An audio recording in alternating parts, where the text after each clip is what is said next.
So has it in fact been Agnes all along, or is there something a little bit more sinister right in front of our eyes? And did the last episode of WandaVision actually reveal Mephisto has been there the entire time, as everybody has suggested? Let's get to that.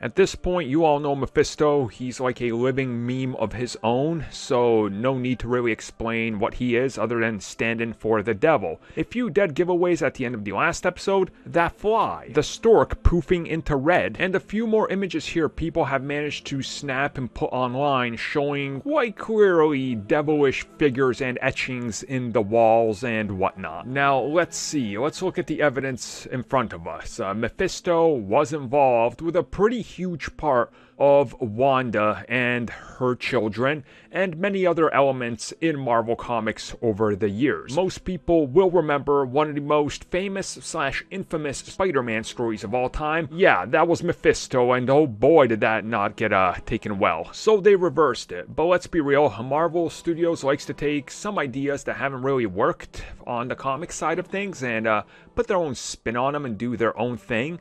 So maybe Mephisto is responsible, and a lot of things that go into this is people trying to line up, things that have happened with Marvel, specifically with the live action side of things, where Kevin Feige outright canceled the Ghost Rider series literally like a day before they were about to start shooting, because they were going to focus on the origin of Ghost Rider, which is tied to Mephisto, and he was rumored to be the overarching villain that was going to connect a few of the Marvel TV franchises, such as Hellstrom, Ghost Rider, and a few other things they were already developing over on the Hulu side of things that would have interconnected with what was happening also with Cloak and Dagger and Runaways Season 4. So the theory suggests, yeah, he nixed that before they could ruin Mephisto on the cheap side of the TV things that they were doing, which would make sense.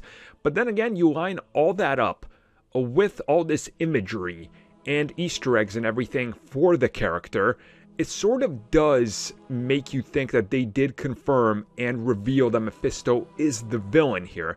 Now, what if we take this all the way back to something that Elizabeth Olsen said and teased and people have been saying?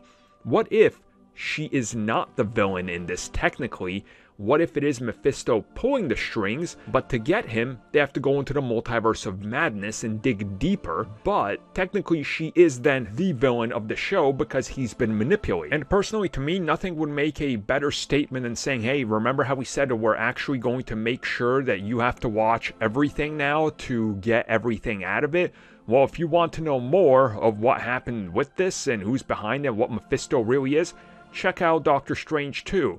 Also, that character might be an amalgamation of Nightmare and a few other characters rolled into one, so they can further explore some sort of historical role that the character might have had through different incarnations, religions, and all that, which we know is something that they're going to play with when it comes to the Eternals. So sort of rolling in that same direction. So what do you guys think? Did they officially confirm to us with the fly, the stork poofing into red, all this imagery down below Agnes's house? Did that confirm to us? Is it Mephisto, or is it just more throwaways and it's not actually him and it was Agnes all along?